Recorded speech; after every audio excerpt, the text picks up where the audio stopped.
జై శ్రీరామ్. అందరికీ నమస్కారం. వెల్కమ్ టు న్యూస్ అఖండ. నేను మీ కస్తూరి శ్రీధర్. మిత్రులారా, ఒకప్పుడు మన దేశాన్ని ఎన్నో ఏళ్ల పాటు ఏకదాటిగా పరిపాలించినటువంటి కాంగ్రెస్ పార్టీ ఇప్పుడు తన ఉనికినే కాపాడుకోవడానికి పడుతున్నటువంటి పాటలు అన్నీ ఇన్నైతే కాదు. దేశంలో మార్పు తెస్తాం, అధికారంలో ఉన్నటువంటి మోడీ ప్రభుత్వాన్ని గద్దె దించుతామంటూ గొప్పలు చెప్పుకునేటటువంటి కాంగ్రెస్ పార్టీ ఈరోజు సొంత గొడవలతో రాహుల్ గాంధీ చేతకానితనంతో ముక్కలైపోయే స్థితికి అయితే వచ్చేసింది. ప్రస్తుతం కాంగ్రెస్ పార్టీలోని నాయకుల్లో అలాగే కార్యకర్తల్లో ఒకటే ఆందోళన, ఒకటే గందరగోళం అయితే నడుస్తుంది. అసలు రాబోయే ఒక్క ఏడాదిలో మన పార్టీ బతికి బట్ట కడతాదా లేదా అనే అనుమానం ప్రతి ఒక్కరిలోనూ కూడా ఉండాలి. క్షేత్రస్థాయి నుంచి వస్తున్నటువంటి రిపోర్టుల ప్రకారం మన ఎంపీలు ఎమ్మెల్యేలు మనతోనే ఉంటారా లేక పార్టీని వదిలేసి పారిపోతారా అనేటటువంటి భయం కాంగ్రెస్ పెద్దలను నీడలాగా వెంటాడుతుంది. కాంగ్రెస్ పార్టీలోని నాయకులకు వాళ్ళ రాజకీయ భవిష్యత్తు పైన అసలు ఎంత మాత్రం కూడా నమ్మకం లేదు. అందుకే వాళ్ళు సైలెంట్ గా ఉంటూ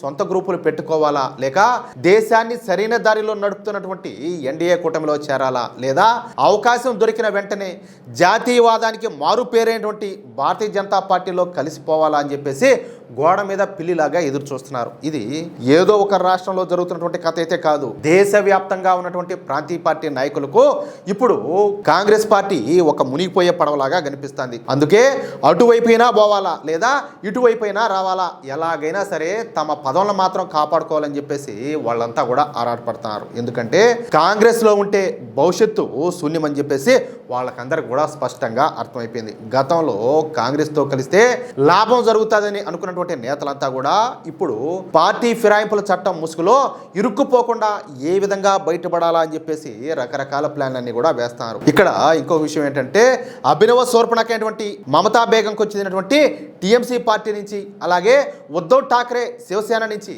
ఎంపీలంతా కూడా విడిపోయినటువంటి విధానాన్ని చూసిన తర్వాత కాంగ్రెస్ పార్టీలో కూడా అదే తరహాలో పార్టీని వేరే పార్టీతో విలీనం చేసే ప్లాను చాలా వేగంగా అయితే నడుస్తుంది. అసలు కాంగ్రెస్ పార్టీ ఈ స్థాయికి పడిపోవడానికి ప్రధాన కారణం ఎవరు? మరెవరు అయితే కాదు, ఆ పార్టీని తన గుప్పిట్లో ఉంచుకున్నటువంటి రాహుల్ గాంధీనే.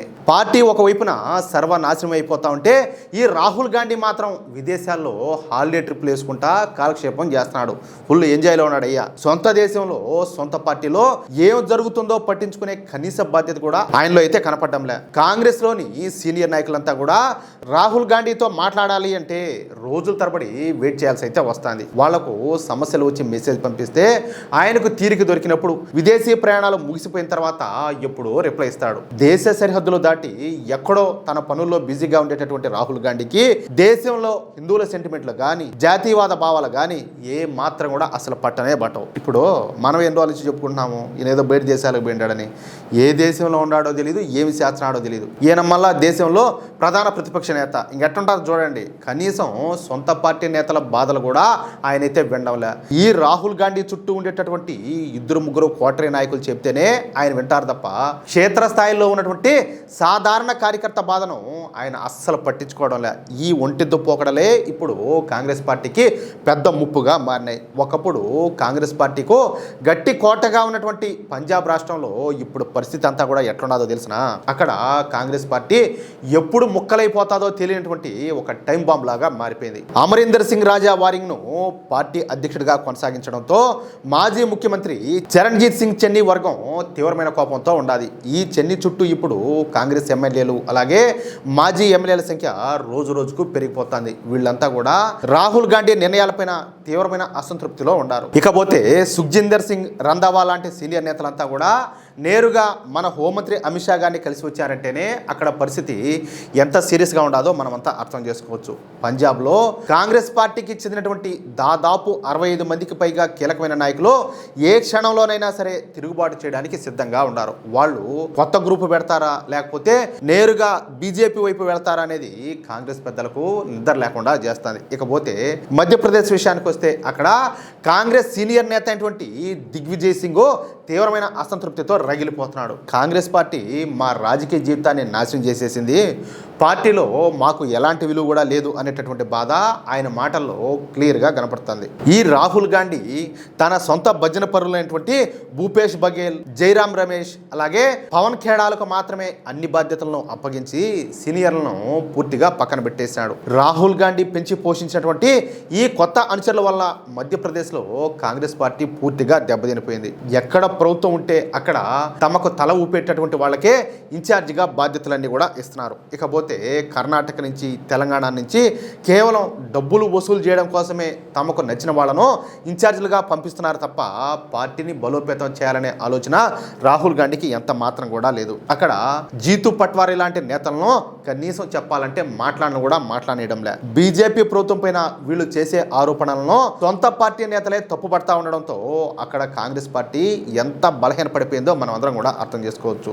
రాబోయే రోజుల్లో ఎన్నికలు జరగబోయేటటువంటి గోవాలో కాంగ్రెస్ పరిస్థితి మరీ ఘోరంగా ఉండాలి. ఎన్నికల కంటే ముందే అక్కడ కాంగ్రెస్ పార్టీ పూర్తిగా ఖాళీ అయిపోయేటట్టు కనపడుతుంది. గత ఎన్నికల్లో భారతీయ జనతా పార్టీ అద్భుతమైన సీట్లన్నీ కూడా గెలుచుకొని ప్రభుత్వం ఏర్పాటు చేస్తే రెండో స్థానంలో నిలిచేటువంటి కాంగ్రెస్ పార్టీ క్రమక్రమంగా కరిగిపోయింది. కాంగ్రెస్ పార్టీలోని 11 మంది ఎమ్మెల్యేలలో 8 మంది ఎమ్మెల్యేలు అప్పుడే జాతీయవాద భావాలకు ఆకర్షితులైపోయి భారతీయ జనతా పార్టీలో చేరిపోయినారు. ఇప్పుడు కేవలం ముగ్గురు ఎమ్మెల్యేలు మాత్రమే కాంగ్రెస్ పార్టీలో మిగిలి ఉన్నారు. వాళ్ళు కూడా ఈ ఎలక్షన్స్ కంటే ముందే ఏ క్షణంలోనైనా సరే బీజేపీలో చేరడానికి రెడీగా ఉన్నారు. అధ్యక్షుడిని మార్చడం వల్ల గోవా కాంగ్రెస్లో మిగిలినటువంటి కొద్దిపాటి నాయకులు కూడా రాజీనామాలు చేసి వెళ్ళిపోతున్నారు. అక్కడ గోవా మాజీ ముఖ్యమంత్రి ఫ్రాన్సిస్కో సర్దిన్హా నాయకత్వంలో ఒక కొత్త కాంగ్రెస్ పార్టీ ఏర్పాటైంది. దీనివల్ల కాంగ్రెస్ ఓటు బ్యాంకు పూర్తిగా చీలిపోయి గోవాలో కాంగ్రెస్ అనే పేరు కూడా లేకుండా పోయేటటువంటి రోజులైతే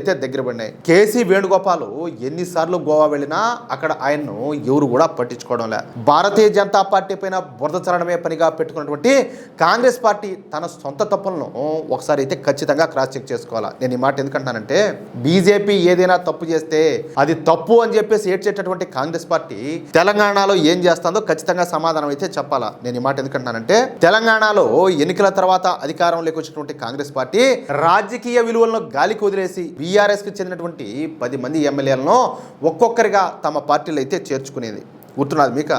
దీనిపైన కేటీఆర్ లాంటి నేతలు ప్రతిరోజు కూడా రాహుల్ గాంధీని క్వశ్చన్ చేస్తానే ఉన్నారు. మీ నైతికత ఎటు పోయింది రాహుల్ గాంధీ అని చెప్పేసి. అట్లని చెప్పేసి ఆయన కేటీఆర్ ఏమి సొతపోసేం కాదు, వీళ్ళది కూడా ఆ బాపతే.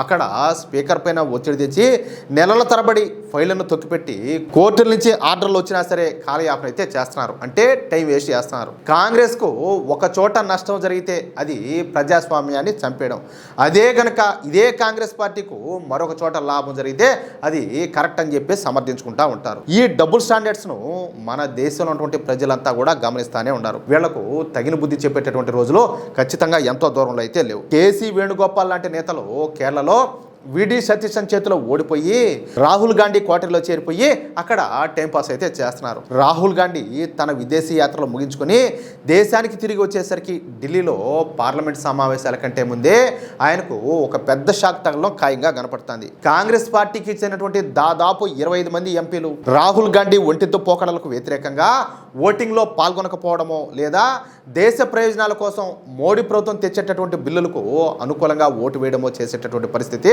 స్పష్టంగా కనపడుతుంది. పంజాబ్లో గొడవలు, మధ్యప్రదేశ్లో అంతర్గత పోరు, గోవాలో అయితే పార్టీ ఏకంగా క్లోజు, బీహార్లో ఎమ్మెల్యేలు పారిపోవడానికి సిద్ధంగా ఉండటం, ఉత్తరప్రదేశ్ రాష్ట్రంలో ఉన్నటువంటి కొద్దిపాటి కేడర్ కూడా తిరుగుబాటు బాట పట్టడం, ఇవన్నీ కూడా ఇప్పుడు కాంగ్రెస్ పార్టీ ఎదుర్కొంటున్నటువంటి కఠినమైన వాస్తవాలు. రాహుల్ గాంధీ ఏది మన దేశానికి తిరిగి వచ్చినాక ఆయనకు ఈ చేదు నిజాలే స్వాగతం అయితే పలుకుతాయి. దేశాన్ని ముక్కలు చేయాలని చూసేటటువంటి శక్తులతో చేతులు కలిపేటటువంటి కాంగ్రెస్ పార్టీని రాబోయే రోజుల్లో దేశ ప్రజలు ముఖ్యంగా జాతీయవాదులంతా కూడా పూర్తిగా తిరస్కరించడం ఖాయంగా కనపడుతుంది. మన ప్రధాని మోడీ గారి నాయకత్వంలో దేశం ఒకవైపు ముందుకు దూసుకుపోతా ఉంటే కాంగ్రెస్ పార్టీ మాత్రం తన సొంత తప్పిదాల వల్ల అలాగే నియంతృత్వం వల్ల అంతరించిపోయే దారులు అయితే నడుస్తుంది. ఇలాంటి మరిన్ని వాస్తవాలు, నిర్భయమైనటువంటి విశ్లేషణల కోసం మన న్యూస్ అఖండ ఛానల్ను ఖచ్చితంగా ఫాలో అవ్వండి. అలాగే ఈ వీడియో పైన మీ యొక్క అమూల్యమైనటువంటి అభిప్రాయాలను ఖచ్చితంగా కామెంట్ రూపంలో తెలియజేయండి. జై శ్రీరామ్, జై హింద్, భారత్ మాతాకి జై.